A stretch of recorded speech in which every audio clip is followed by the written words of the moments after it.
Vamos a comenzar esta clase de Derecho Procesal Civil. De nuevo, estábamos el día de ayer, el día lunes, finalizando un poco con el procedimiento en la vía de arbitraje, ¿verdad? Y pues habíamos quedado ya en lo último, que era el tema de la impugnación del laudo arbitral, ¿verdad? El día lunes pues establecimos ya unos aspectos esenciales que debe contener el laudo arbitral, ¿verdad? Que era la decisión final del proceso de arbitraje. Por favor, compañeros de atrás. Bueno, como les decía entonces, nos quedamos en el tema de la impugnación del laudo arbitral. Hablábamos el día lunes que el medio para impugnar un laudo arbitral es a través del recurso de revisión, ¿verdad?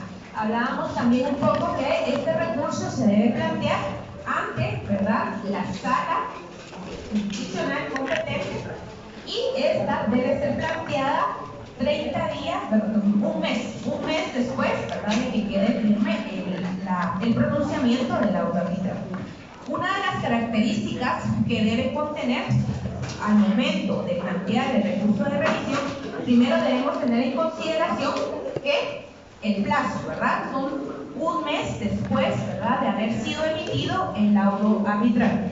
Seguidamente también tenemos que entender que se plantea ante una sala de apelaciones, ¿verdad? Sala de la Corte de Apelaciones, dependiendo, ¿verdad?, en este caso, si es un asunto civil, ¿verdad?, de ramo civil. Entonces se plantea ante sala de apelaciones de la materia que se trate el asunto. Primero el plazo, ¿verdad? Hablábamos, un mes, dice la ley, luego de haberse pronunciado el laudo.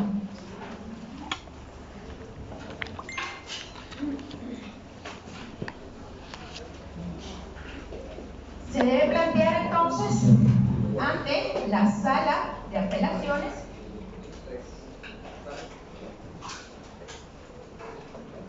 que corresponde.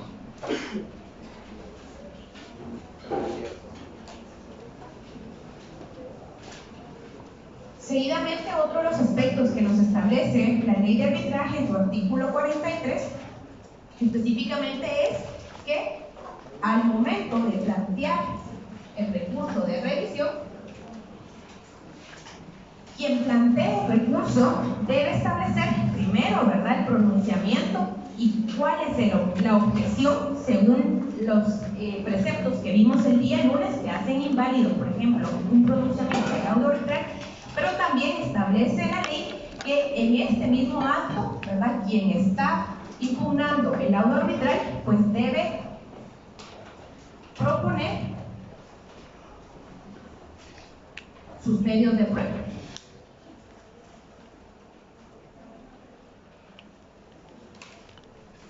Además de proponer sus medios de prueba en la impugnación que está planteando, con el recurso de revisión que está planteando, también debe solicitar que el pronunciamiento rendido en el laudo arbitral quede en pausa, ¿verdad? Es decir, que si existe algún pronunciamiento que efectivamente pueda dar lugar a algún tipo de ejecución por parte de la otra parte, o que pueda ejecutar algún tipo de acción, solicitar que lo que se declaró en el laudo arbitral quede en suspenso, ¿verdad?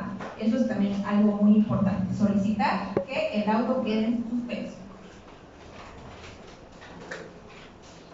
Que lo resuelto quede en suspenso.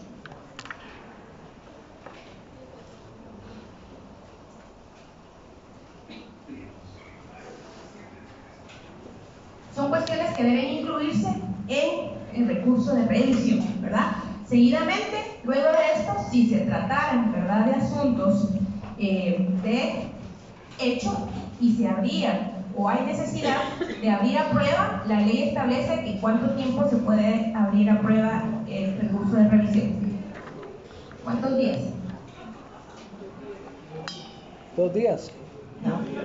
10 días. 10 días, ¿verdad? Para, pero previamente se corre audiencia, ¿verdad?, a la otra parte del recurso planteado por 2 días, ¿verdad? Para que este se pronuncie y luego, si son cuestiones de hecho, se abren a prueba 10 días y luego, ¿verdad? Si se apertura a prueba, tienen 3 días, ¿verdad? La sala para analizar el contenido del recurso de revisión y plantear un pronunciamiento que debe ser resuelto también luego de los 3 días, ¿verdad? Entonces, son asuntos que tenemos que tener presente que también al momento en que la otra parte conteste, ¿verdad? O se le dé audiencia de la revisión, al momento de contestar la revisión, la parte que pues, esté de acuerdo con el laudo arbitral también debe proponer sus argumentos de por qué a su criterio debe sustentarse lo resuelto en el laudo y también en su caso pues presentar sus medios de prueba que soporten la resolución del tribunal de arbitraje. Entonces serían 2 días, ¿verdad? La otra parte.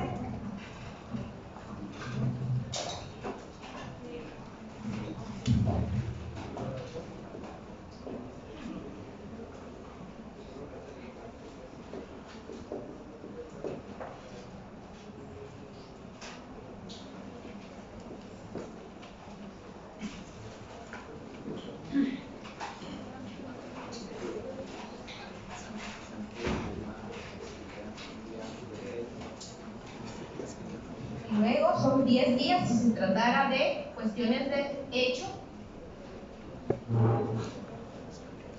10 días de prueba.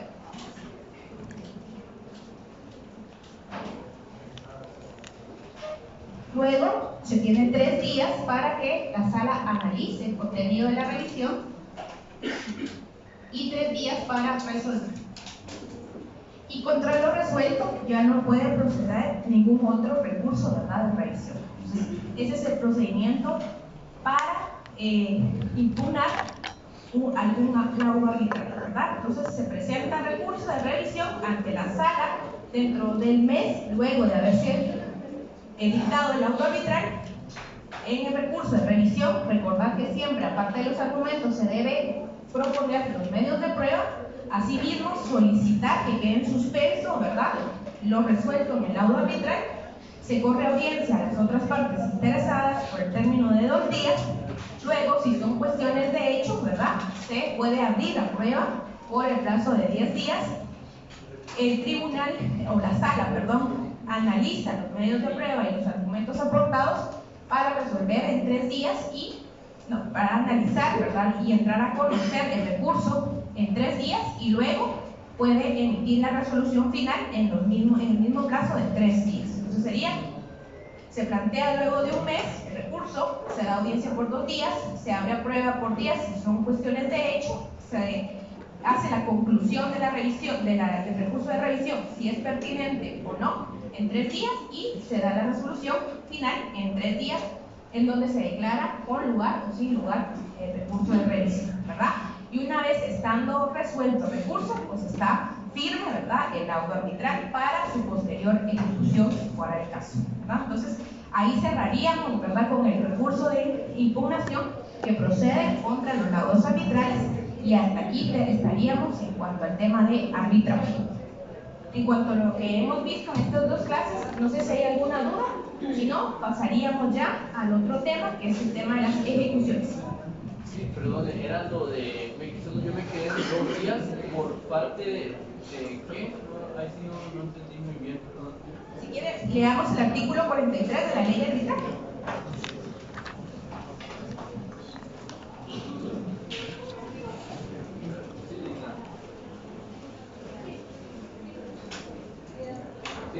Todo, ¿verdad? El recurso de revisión como único recurso contra un laudo arbitral.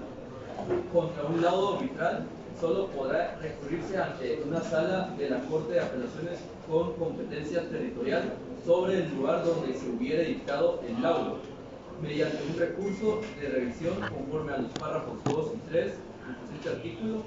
Dicha revisión se tramitará conforme lo establecido en este capítulo y el auto correspondiente no será susceptible de ser impugnado mediante ningún tipo de recurso o remedio procesal alguno. Ok, así. Ahora veamos el artículo 44 en donde dice el trámite, ¿verdad?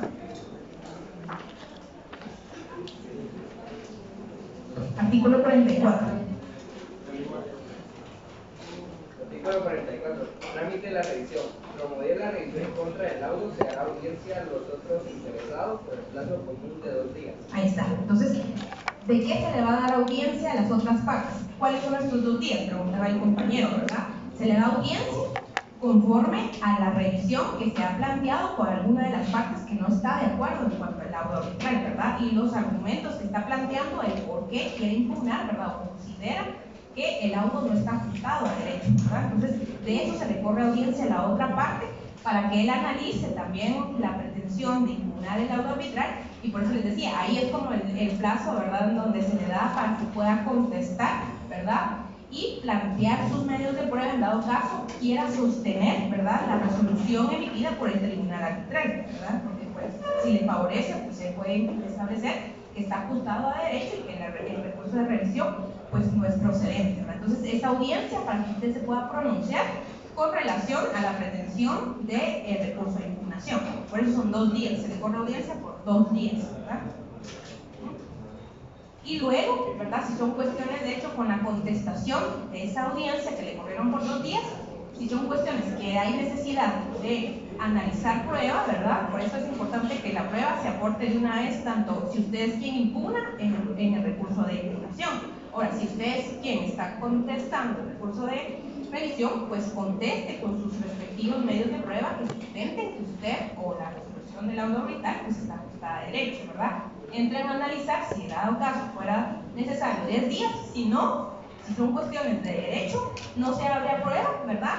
Se admite o no durante el plazo de 3 días, es decir, en la sala analiza si está correcto el recurso de revisión, lo admite a trámite, ¿verdad? Y 3 días después, ¿verdad?, resuelve o emite la resolución final en donde dice, ok, el tribunal arbitral está ajustado a la decisión correspondiente y está bien formulado como da la ley, no hay necesidad, confirma lo resuelto por el laudo arbitral, o en definitiva puede decir, tiene razón, se ajusta quizás a alguna de las cuestiones que pues establecimos en la propia ley de arbitraje. Por ejemplo, que hubo algún acto que no fue notificado, que resuelva algo que no entró dentro del acuerdo arbitral, por ejemplo, un asunto que sale de lo que inicialmente se había acordado y que da pie, ¿verdad?, que entonces el laudo arbitral se extralimitó al asunto que le correspondía, ¿verdad? Entonces ahí puede decir, ok, la sala puede resolver que el tribunal arbitral ajuste, ¿verdad?, en ese caso,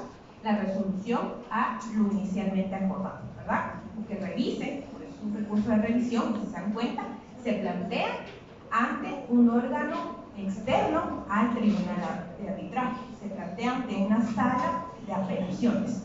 Entonces, por eso hablábamos de los requisitos previos, ¿verdad? Primero, saber en qué plazo, y segundo, ante quién, ¿verdad? Y aquí en este caso es sala de la Corte de Apelaciones de ramo civil, ¿verdad? Y el punto pues corresponde a la materia civil, ¿verdad? Entonces, ¿sí estamos ahí? Sí, por supuesto. Bueno, no sé si hay otra duda, si no, cerraríamos acá con el tema del arbitraje. Bueno, vamos a pasar entonces ahora al tema de los procesos de ejecución. ¿Se acuerdan ustedes que al inicio del curso planteábamos que los procesos por su función se podían clasificar en 3? ¿Cuáles eran esos famosos 3 que siempre hemos mencionado? Por su función, a ver.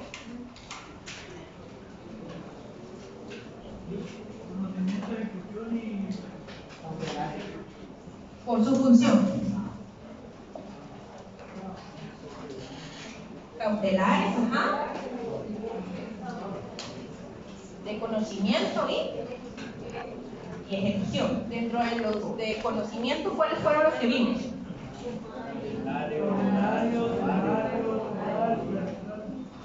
¿Y el que ya habían visto ustedes? Ordinario, ¿verdad? Entonces esos son los procesos de conocimiento que al inicio planteábamos que nosotros en este segundo curso de Derecho Procesal íbamos a ver 2, que ya fueron los que vimos, que fue el procedimiento del juicio sumario, juicio oral y el juicio arbitral, que ya acabamos de terminar, ¿verdad? Por su función hablábamos que estos procesos se llaman de conocimiento. ¿Por qué? Buscan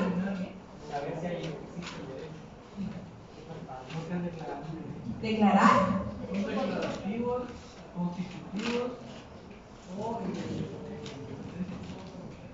¿Son? declarativos, constitutivos y de sentencia. ¿Otra vez?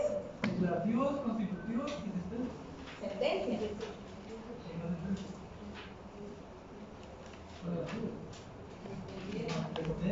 De condena, ¿verdad?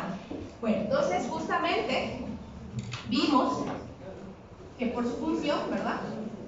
Vamos a hacer un ejercicio de retroalimentación porque a mí me interesa que recuerden esto. Función está juicio ordinario, juicio sumario, juicio oral y arbitral. En cada uno de estos pues vimos asuntos, ¿no? Que se conocían en cada uno y que ustedes pues ya manejan al 100%, ¿verdad? Según los exámenes que ya realizan. Entonces, ¿cuál es el objeto de estos tipos de procedimientos? Ya lo decían los compañeros acá, ¿verdad? Someter a consideración de un órgano jurisdiccional a algún conflicto donde nosotros queramos que nos den una resolución. Y esa resolución puede ser, uno, declarativo,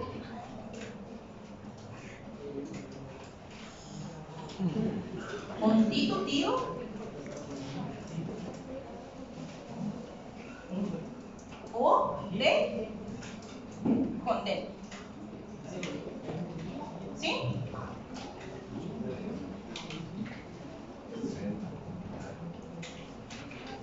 Ahora, de todos los asuntos que nosotros en su momento vimos, ¿verdad? ¿Se acuerdan ustedes que algunos asuntos buscábamos, ¿verdad?, la declaratoria, por ejemplo, de algún derecho? Menciónenme uno de los procesos que vimos en donde se buscaba la declaración de un derecho. ¿Que alguien tenía un derecho? ¿Cuál? Alimentos, ajá. Ahí donde lo podríamos decir, en el tipo de resolución que buscábamos, era que una resolución podía ir, lo que buscábamos era una sentencia de carácter declarativa de algún derecho, ¿verdad? Entonces acá, por ejemplo, el sumario de alimentos, la sentencia que buscamos en ese proceso, tiene como objeto declarar un derecho, ¿verdad? Más que declarar es constituir un derecho. Entonces, por ejemplo, acá, alimentos.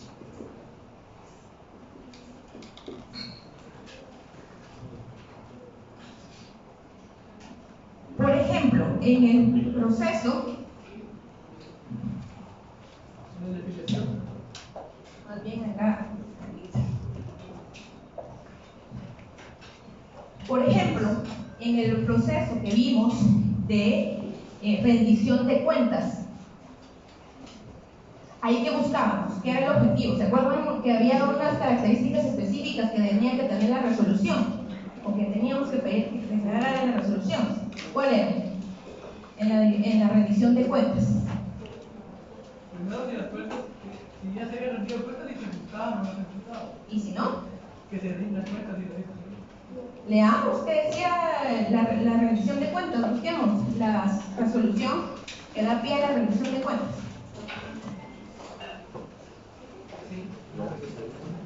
Contenido de la sentencia, proceso 18. Ah, ¿es un proceso qué? ¿Dónde entra? La aprobación o inaprobación de las cuentas, la condena al pago del saldo que resulte de... Ahí, ¿verdad? ¿Por qué creen que hablábamos en su momento de que la resolución debía tener ciertos requisitos? Porque en uno de estos, si se acuerdan, justamente en el que menciona el compañero es... ¿Vuelvo a repetir, compañero? Dice, la condena al pago del saldo que resulte de la misma. Condena de pago de saldo que resulte, ¿verdad?, de las cuentas que no hubiese realizado de forma correcta. Entonces, según la función y según lo que buscábamos de ese proceso, ¿dónde va a entrar? ¿Declarativo, constitutivo o de condena? ¿Verdad? ¿Y cuál va a ser la condena? Ahí está en la ley, compañeros. ¿Cuál es? Mencionen. Pago del saldo.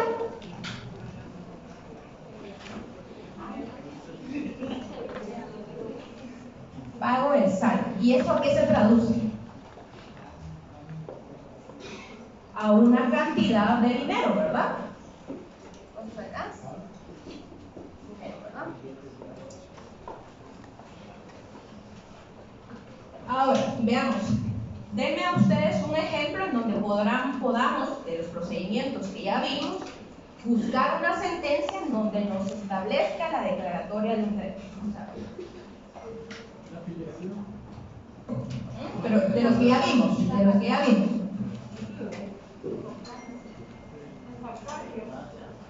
¿Y cuál es la de la resolución? Leamos que decía lo que debe contener la resolución de jactancia.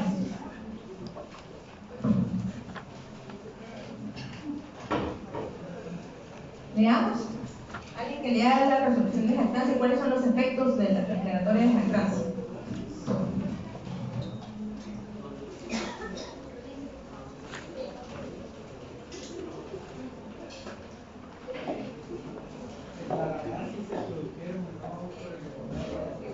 A ver, ¿quién está leyendo?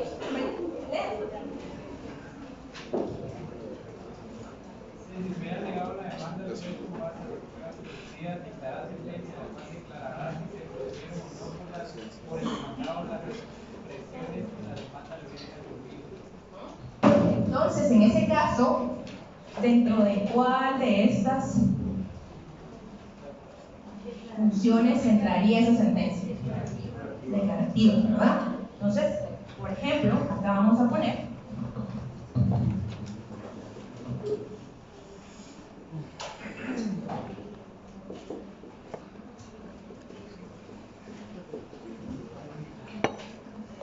estos son ejemplos, ¿verdad?, de lo que se buscaba con estos procedimientos de conocimiento. Nosotros lo que queríamos, ¿verdad?, al plantear, lo que queremos al plantear un juicio de conocimiento, ya sea en la vía ordinaria, en la vía sumaria, en la vía oral, en la vía de arbitraje, y vamos a ver más adelante jurisdicción voluntaria o procesos especiales, ¿verdad?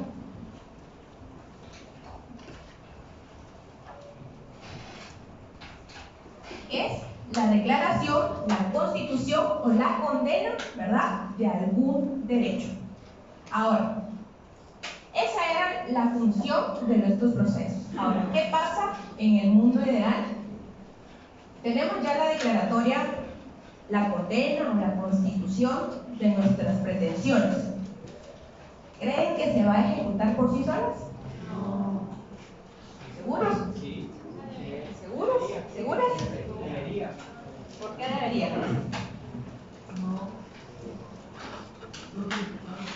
Pensemos. Ustedes ya tienen su resolución, dependiendo de alguno de estos tipos, ¿verdad? Primero el que y después Pues sí debería, pero por ejemplo, si nos vamos a alimentos, ya se declaró el derecho, ya si fuera para algún menor, ya tiene que estar pasando la función. Pero al momento que no, ahí es donde ya ingresa lo que son los juicios ejecutivos, y sería un juicio en la vía de apremio, porque es la sentencia. ¿Ahora ya? Sí, es primero voluntaria, la parte que yo digamos así, lo que la firma, el cumplimiento voluntario, o sea, lo que el juez le dijo, usted no tiene la razón o usted incurrió en esto, tiene que ver si se niega ya a cumplir por lo acordado, que puede ser también que el juez pagaría igual, y ya procede la ejecución por la fuerza. Ok, a eso queremos analizar, ¿verdad? Existen naturaleza, ¿verdad?, de los procesos que vamos a ver de ejecución, y desde la doctrina, ¿verdad?, muchos autores pues analizaron este tipo de procesos, ¿verdad?, y concluyeron que efectivamente la vía adecuada, ¿verdad?, lo ideal en el plano jurídico es que al momento de dictarse una sentencia, pues la parte obligada, ordenada, o que se declararon la obligación de hacer, no hacer o dar, ¿verdad?, cumple efectivamente de forma voluntaria. ¿verdad? Sin embargo, no en todos los casos va a aplicar esta regla. ¿Por qué? Porque debemos analizar que según, ¿verdad?, el tipo de sentencia que nos hayan otorgado, en muchas ocasiones no vamos a pasar a la fase de ejecución coercitiva. ¿Por qué no en todas las cosas? Yo les voy a preguntar ahorita un poco de ordinario, de lo que ya vieron, que seguramente aprendieron súper bien en el semestre pasado. Por ejemplo, un divorcio que no se haya dado de forma voluntaria ni mutuo acuerdo. ¿Por qué vía se tramita? Divorcio que no haya sido voluntario ni por mutuo acuerdo. ¿Fundamento de qué es oral? ¿Lo vimos? Vea cuáles son los asuntos, repitamos cuáles son los asuntos que están en el juicio, que conocemos a través del juicio oral. ¿Está el divorcio? No.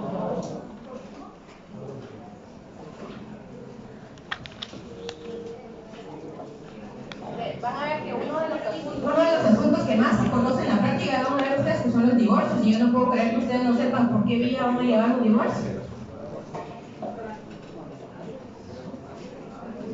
Siempre que no haya mutuo acuerdo ni voluntad de las partes, ¿qué vía es? Ordinario. Bueno, entonces, digamos que no fue de mutuo acuerdo, no entra dentro de lo que establece el artículo 430 y algo. El artículo 2 de la ley de tribunales de familia, la jurisdicción de familia, nos dice que corresponde a la jurisdicción de los tribunales de familia los asuntos y controversias cualquiera que sea su cuantía relacionados con alimentos, paternidad y filiación, unión de hecho, patria potestad, tutela, adopción, protección de las personas, reconocimiento de preñez y parto, divorcio y separación, nulidad del matrimonio, cese de la unión de hecho y patrimonio familiar. Pero ahí no le hacen. ¿Quién es, aparte que yo le preguntara, ¿quién es competente para conocer de los asuntos de divorcio? Sería bien, ¿verdad? También nos da, es me pregunta, ¿verdad? No, ahí le está diciendo que el competente va a ser el tribunal de familia. Usted no va a plantear un divorcio en el juzgado de primera instancia de lo civil. Exacto. ¿Cuál es la vía? Esa es la pregunta. Usted se puede dirigir al tribunal de familia y quiere un divorcio, pero le va a decir, ¿cómo le va a plantear a usted al tribunal qué juicio quiere someter a su conocimiento? Si hay un conflicto, si no hay voluntad entre una de las partes, si yo digo, no, yo no me quiero divorciar, él va a cambiar.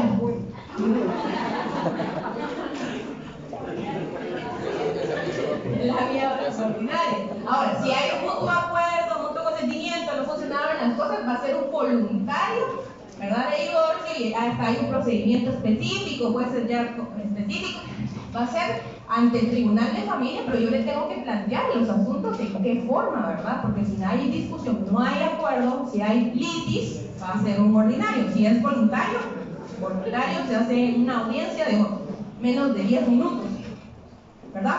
Ahora, a lo que voy. ¿Cuál es la resolución que esperamos en este tipo de casos, en el típico del divorcio? ¿Cuál es la resolución? ¿Verdad? Sí, digamos que sí. Eso lo vamos a ver ya más adelante cuando miremos los procesos especiales. Ahí, si quieren, hacemos un simulacro con un divorcio. Pero no, lo que vamos a querer que el juez declare es la disolución, ¿verdad?, del vínculo, del matrimonio, o si fue una unión de hecho, se declaró la disolución de esa unión de hecho, es decir, esa modificación del estado civil, ¿verdad? A lo que quiero llegar es, ahí, digamos, que se está declarando algún derecho. Ahora, a lo que voy es que no siempre vamos a tener que acudir a la fase de ejecución. ¿Por qué? Porque al momento que ustedes vean una resolución en un divorcio, ¿verdad?, el juez lo que dice es, ¿ok?, se declara, si es un divorcio por mutuo acuerdo o al final fue ordinario, se establece que efectivamente sí hay que establecer el divorcio. La resolución, ¿verdad?, va a decir, hágase las anotaciones correspondientes. Y entonces, ¿qué nos toca hacer a nosotros? Tenemos ya la sentencia que declara la disolución del vínculo.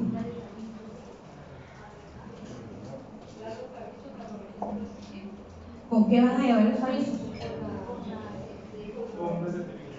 Vamos a solicitar, ¿verdad? De hecho, eso se hace hasta cuando ustedes están interviniendo y en sus peticiones dicen que una vez firme la resolución, ¿verdad? Se entregue certificación de la sentencia y se remita al Registro Nacional de las Personas, ¿verdad? Entonces, si se dan cuenta en esta parte, digamos, no hay necesidad de algún tipo de ejecución judicial o que competa a un órgano jurisdiccional, porque por la naturaleza de la sentencia que obtuvimos, ¿verdad?, se materializa a través, ¿verdad?, de la anotación correspondiente, por ejemplo, en el registro civil. Entonces, ahí que ejecutaríamos, ¿verdad? Porque la declaración del derecho de la pretensión ya está. Ahora, ¿qué pasaría si, por ejemplo, no hiciéramos...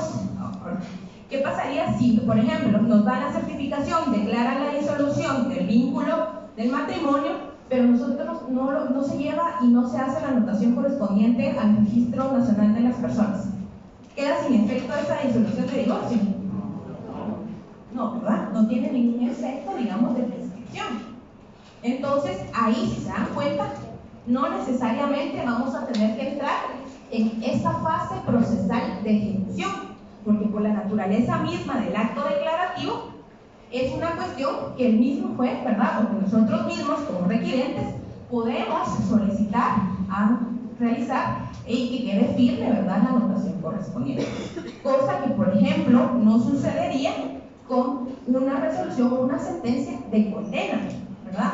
Porque si nosotros, de forma voluntaria, la parte condenada no cumple con su obligación y nosotros dejamos pasar el tiempo esperando que entre la buena voluntad de la parte condenada, ¿qué pasaría? ¿Qué riesgo correrían ustedes? Que prescriba, ¿verdad?, la obligación correspondiente. Entonces, si se dan cuenta, ahí es por la necesidad de que ustedes entiendan cuáles son los efectos y que todo tiene un orden lógico desde la función que cumplen los procesos judiciales en la vía civil, así como también la sentencia que vamos a obtener. ¿Por qué? Porque tenemos que tener claridad de si estamos ante un proceso en el cual queramos la declaración de un derecho o si efectivamente ya estamos en la fase en donde queremos hacer la ejecución coercitiva de ese derecho de condena constitutivo, ¿verdad?, si fuera el caso, o si efectivamente no corresponde el proceso y no tenemos que instar o activar esa fase de ejecución, ¿verdad? Solo acá tenía la... ¿Sí? Bueno, ¿hasta aquí tenemos alguna duda? Entonces nos queda claro cuál es la función, digamos, de cada una de estas declaraciones de sentencias y la pretensión que buscamos en los juicios de conocimiento. ¿Por qué? Porque ahorita ya vamos a entrar entonces teniendo claro que la ejecución o los procesos de ejecución, por su naturaleza, lo que van a buscar, ¿verdad?, es ya de forma coercitiva, a través de un órgano jurisdiccional, el cumplimiento ya sea de una condena o de una declaratoria, por eso les ponía yo ahí, o una sentencia constitutiva de hacer, de dar o no hacer, ¿verdad? Y entonces entramos ya en el mundo o en la fase de los procesos de ejecución. Los procesos de ejecución en nuestro Código Procesal Civil y Mercantil se encuentran regulados a partir del libro tercero, ¿verdad? Y vamos a ver que podemos clasificarlos en dos grandes ramas doctrinarias. Esto lo vamos a ver ahorita. La clasificación de los juicios de ejecución.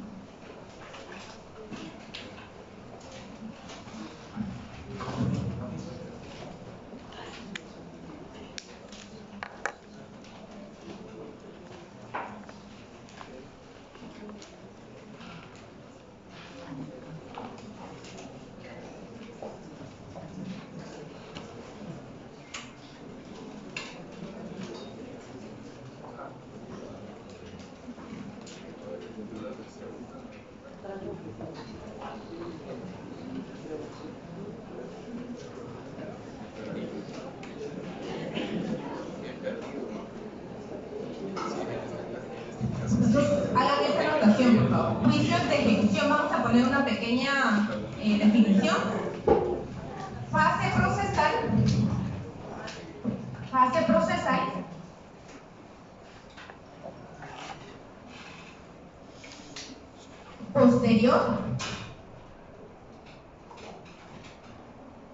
Posterior a la declaración, condena o constitución. Fase procesal posterior a la declaración, condena o constitución de un derecho, dirigida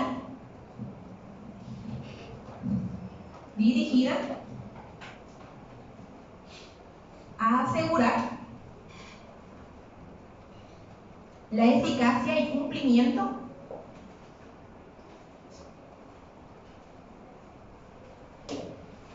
de una sentencia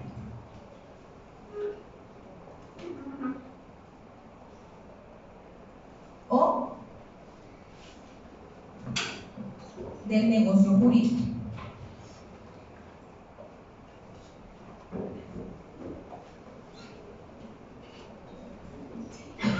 Entre comillas, ejecución forzada. Ejecución forzada.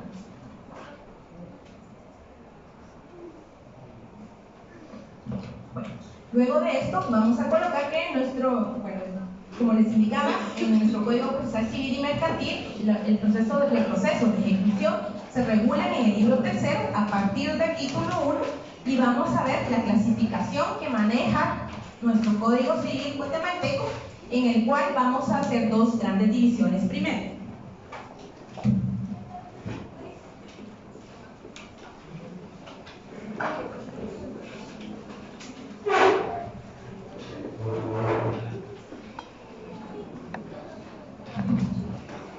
Vamos a tener ejecuciones singulares y ejecuciones colectivas.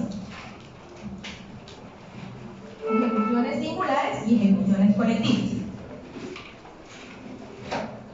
Estos son las dos grandes divisiones, ¿verdad? Vamos a enfocarnos primero en las ejecuciones singulares, que a su vez se van a dividir primero en juicio ejecutivo,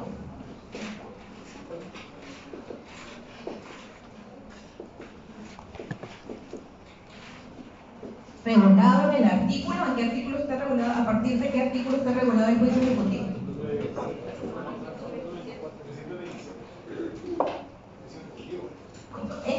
Ejecutivo. Dos, ¿qué? A partir del artículo 294.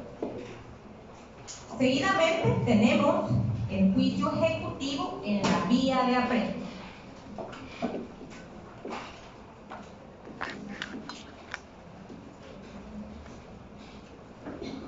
A partir del artículo, ¿qué artículo es el de la vía de apremio? 327, ¿no? Sí, 24. En la vía de apremio. Sí, ah, sí, perdón, al revés, yo lo hice al revés. Ya me estoy confundiendo.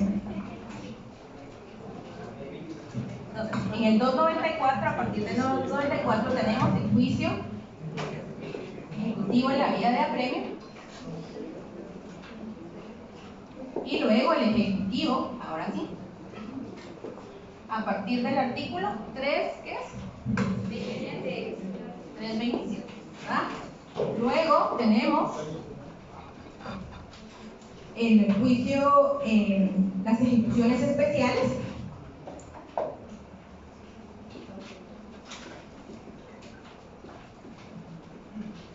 ¿A partir de qué artículo?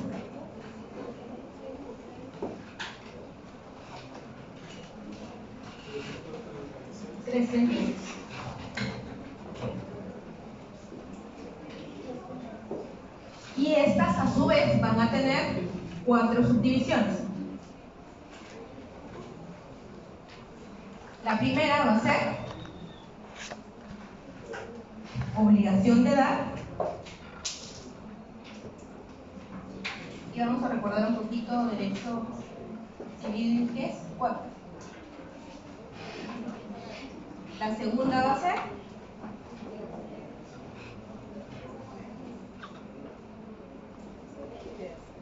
de hacer. La tercera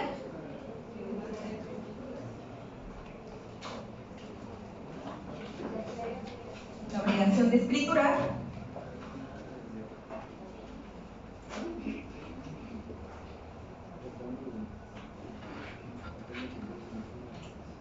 Y la cuarta, obligación especial de no hacer, ¿verdad? Del quebrantamiento de la obligación de no hacer.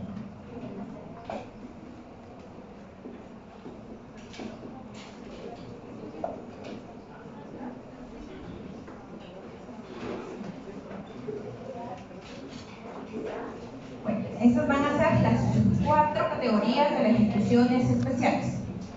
Y por último, la ejecución número 4, la ejecución singular de sentencias nacionales.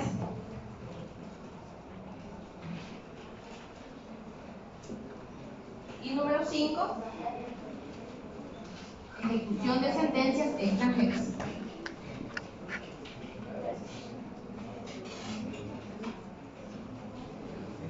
Entonces, estas 5 van a ser las 5 ejecuciones singulares, ¿verdad? Que vamos a entrar a ver en esta primera parte de las ejecuciones.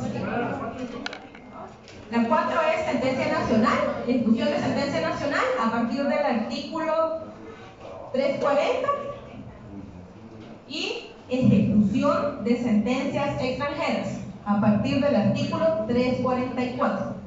¿Sí?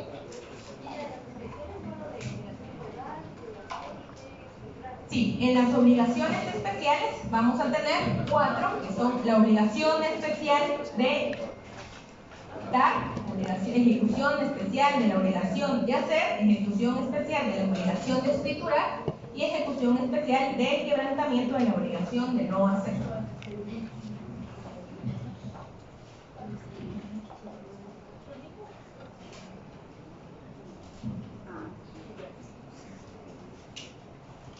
¿Sí?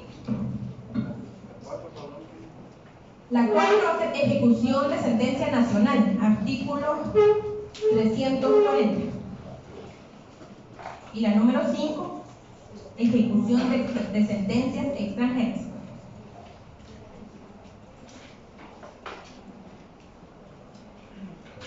Artículo 344. Entonces ustedes en su código van a ir numerando, ¿verdad?, cada uno de los tipos de ejecuciones que estamos desarrollando, ejecuciones singulares, y que van a ser las primeras que vamos a entrar a conocer punto por punto, ¿verdad? Me dicen si ya puedo volver. Ya le Igual esto se los vamos a compartir, ¿ya? Voy a hacer un esquema.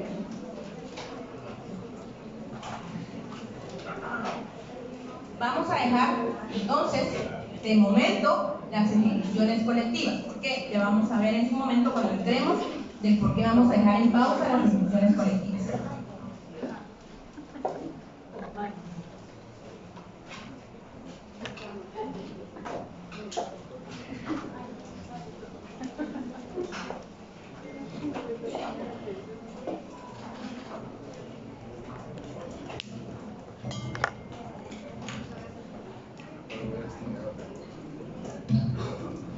Ahora, entrando de nuevo ya a la primera tipo de ejecución singular, vamos a ver que dijimos que primero vamos a conocer la ejecución de la vía de apremio, ¿verdad?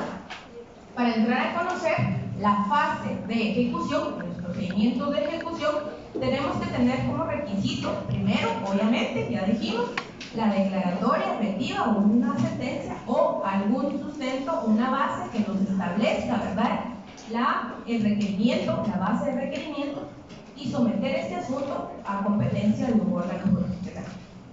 ¿Quién sería el competente si estamos hablando de una sentencia, por ejemplo, de alimentos, en el cual ya sabemos que los alimentos se van a tramitar ante un juez, por ejemplo, de familia? que haya declarado efectivamente la obligación de prestar alimentos y una cuota para el cumplimiento de esta obligación. Digamos que el obligado no cumple con esa resolución. ¿Ante quién vamos a plantear la fase de ejecución de esa obligación previamente establecida? El juzgado que conoció esa situación. ¿Por qué? Dentro del mismo expediente, por la vía. Dentro de la misma del juez que conoció. Pero ahora, ¿por qué? En este caso, un día después, ¿no? No lo había pero si se conoce dentro del mismo expediente. Y es el mismo juez que conoció. Conoce ejecutivos fuera de ejecutivo normal, fuera de expediente. Igual el 295 la casa. Vamos a ver ahorita justamente cuáles son los títulos o la base sobre la cual nosotros tenemos que sustentar el planteamiento de un juicio ejecutivo en la vía de apremio. Y ese es uno de los requisitos esenciales, ¿verdad? Nuestro Código Procesal Civil y Mercantil nos establece taxativamente cuáles van a ser, ¿verdad?, los asuntos que podamos someter a la fase de ejecución. Y empezamos justamente, ¿verdad?, con las sentencias basadas en autoridad de cosa juzgada. Tenemos que establecer que la naturaleza propia de los juicios de ejecución van a ser de naturaleza procesal, ¿verdad? La naturaleza de los juicios de ejecución van a ser de naturaleza procesal. Por eso les preguntaba a los compañeros, ¿por qué se conoce ANTO? ¿Y por qué planteamos la ejecución? ¿O por qué algunos autores dicen que los procesos de ejecución corresponden a una fase misma del proceso, de los procesos civiles? Porque muchos son del criterio que siempre al establecer, ¿verdad?, algún tipo de sentencias, definitivamente corresponde, ¿verdad?, la ejecución obligatoria. Sin embargo, ya vimos, ¿verdad?, que otros autores no son de este criterio, de que todas las resoluciones forzosamente van a ser ejecutadas mediante un juicio de ejecución, porque como ya vimos, dependerá mucho de la naturaleza de la resolución del juicio de conocimiento que se haya dictado, porque muchas otras no se necesitan, ¿verdad?, pasar a esa fase de ejecución. Entonces, por eso muchos no comparten la idea de que sea una fase propia de un solo proceso civil, sino que propiamente es un actuar de un órgano jurisdiccional, y por eso la naturaleza va a ser siempre procesal. Porque nosotros vamos a ver más adelante que no necesariamente podemos someter a conocimiento de un juez competente el ejecutar una obligación previamente establecida, porque nuestro código establece que no únicamente vamos a ejecutar sentencias basadas en calidad de cosa juzgada, sino que vamos a ver que también van a haber laudos arbitrales, créditos hipotecarios, otros documentos, ¿verdad? Y por eso la definición que les di, si se dan cuenta, pusimos, ¿verdad?, que podía ser el cumplimiento de una sentencia o bien la declaratoria de algún negocio jurídico, ¿verdad? Es decir, la voluntad previa establecida entre dos sujetos, ¿verdad? Entonces, por eso decimos que no es una fase per se de cualquier proceso civil, sino que su naturaleza va a ser netamente procesal, porque independientemente de que sea una sentencia o puede ser basado en otro tipo de título, quien va a conocer el proceso de ejecución siempre va a ser un juez, un órgano jurisdiccional. Entonces, naturaleza de los juicios de ejecución. Naturaleza procesal. Pero esto no me lo inventé yo, ¿verdad? Leamos el artículo 240 de la Constitución, a ver qué nos dice.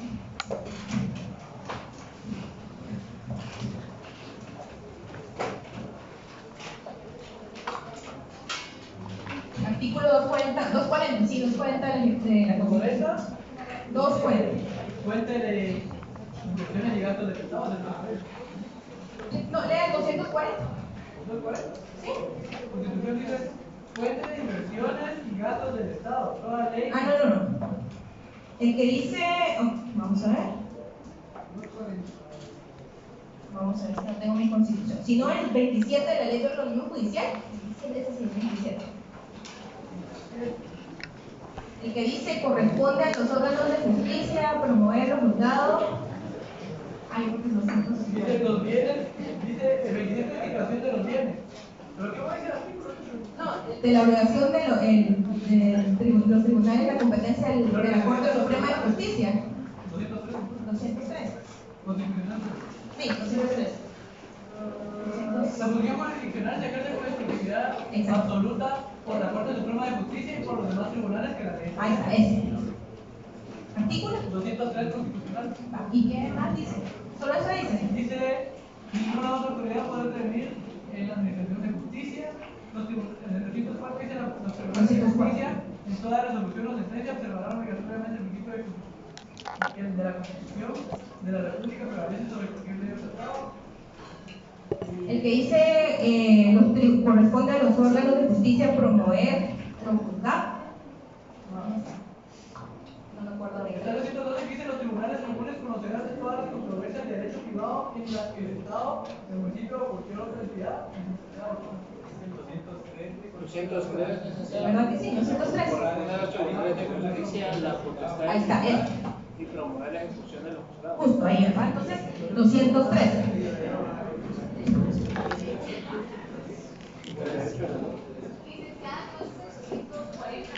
No, 203, perdón. No me acordaba muy bien cuál era. 203, entonces dice justamente que corresponde, volvamos a leerlo, compañeros.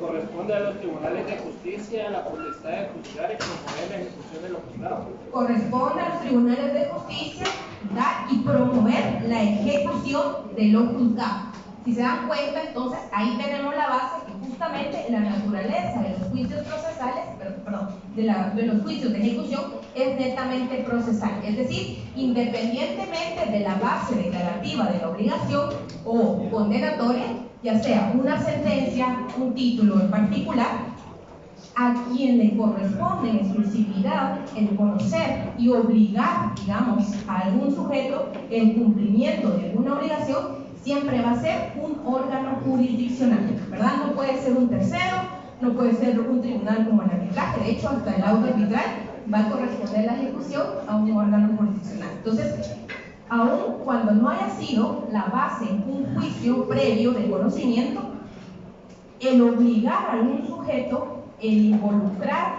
en la vida ya, intervenir en la vida de cualquier particular para hacer alguna modificación en cuanto a algún requerimiento de alguna sentencia de condena, por ejemplo, obligatoriamente, según la Constitución política, corresponde efectivamente a un juez, ¿verdad? Que un juez efectivamente diga a usted o le disponga, por ejemplo, el remate o el embargo de un bien, ¿verdad? El disponer ya de ese bien. Entonces, por eso vamos a hablar que todos los juicios de ejecución van a ser obligatoriamente su naturaleza procesal, ¿verdad? Y el fundamento entonces, artículo 203.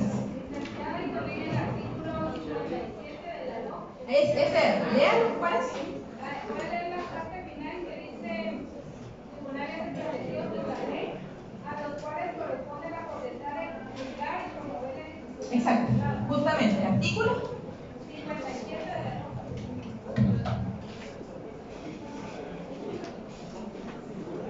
Entonces, ahí tenemos los fundamentos, ¿verdad?, de la naturaleza de los juicios de ejecución, netamente procesal, artículo 203 y artículo 57 de la ley de organización judicial. Ahora, vamos a entrar justamente a analizar cuáles son aquellas bases por las cuales nosotros vamos a someter a un juicio ejecutivo en la vía de apremio, ¿verdad?, a algún asunto que requeramos. Alguien que le dé lectura del artículo 294, por favor. Esto sí tenemos que aprendernos, ¿verdad? Al igual que los asuntos que se conocían en los juicios de conocimiento, tenemos que saber la base de cuáles van a ser aquellos puntos a los cuales nosotros tenemos que sustentar una solicitud de ejecución. Procedencia de la ejecución en vía de apremio. Procede la ejecución en vía de apremio cuando se pida en virtud de los siguientes artículos. Siempre que traiga aparejada la obligación de pagar cantidad de dinero líquida y exigible. Primero, sentencia basada en autoridad de cosas juzgadas. Ajá, sentencia basada en autoridad de cosas juzgadas. Número 1. Número 2. Segundo, laudo arbitral no pendiente de recurso de casación. Ajá, laudo arbitral que esté firme, ¿verdad? 3. Créditos hipotecarios. 4. Bonos o cédulas hipotecarias y 5. Créditos solidarios. Sexto, transacción celebrada en escritura pública. Transacción celebrada en escritura pública. Séptimo, convenio celebrado en el juicio. Convenios celebrados en juicio. Ok. Ahora, esto sí es necesario que ustedes se aprendan cada uno de estos títulos que dan base, ¿verdad?, al juicio ejecutivo en la vía de apremio. Ahora solo hagamos una anotación. A estos títulos veamos y hagamos la referencia del artículo 296. El primero octavo, que es el convenio de acuerdo aprobado o homologado por juez competente. Con juez competente. Ajá. Ahora sí, leamos entonces y hagamos la referencia al artículo 296.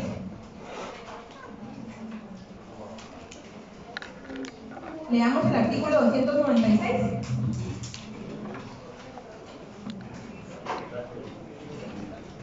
Artículo 296. Ineficacia del título. Ahí, por favor, con súper importante, con un color resaltado, porque tenemos que saber, que era lo que hablábamos, ¿verdad?, el riesgo que muchas veces corremos con alguno de los títulos de que pues pierdan su eficacia, y eso lo establece el artículo 296, que establece los títulos expresados anteriormente pierden la fuerza ejecutiva a los 5 años si la obligación es simple y a los 10 años si hubiera prenda o hipoteca. En ambos casos el término se contará desde el vencimiento del plazo o desde que se cumpla la condición si la hubiera. Solo se admitirán las excepciones que destruyan la eficacia del título si se fundamenta en prueba documental, siempre que se interponga, ahí otra vez, subrayamos ese otro plazo, dentro del tercer día de ser requerido o notificado el deudor. Entonces, ineficacia de los títulos, el Código Civil nos da dos plazos importantes, uno de 5 años y otro de 10 años, ¿verdad? ¿Cuáles van a ser los de los 10 años? Vamos a colocar, ¿verdad?, señalando los numerales 4, 5 y 6 como plazo de 10 años, que son los que efectivamente, como dice el Código Civil, Procesal Civil, ¿verdad?, traen aparejada la obligación de prenda o hipoteca, y estos vencen a los 10 años. Entonces, vamos a hacer en el 294 al numeral de bonos, cédulas hipotecarias, cupones, créditos prendarios y transacción celebrada en escritura pública, siempre que la escritura, pues, la transacción haya traído aparejada la obligación de una hipoteca, van a prescribir en el lapso de tiempo de 10 años. Y el resto, ¿verdad?, en 5 años. Es muy importante eso también, porque para hacer efectivo el derecho a través de la vía de ejecución, tenemos que establecer primero la eficacia del título que vayamos a utilizar, ¿verdad? Entonces, ahí hagamos esa anotación y continuamos en la próxima clase.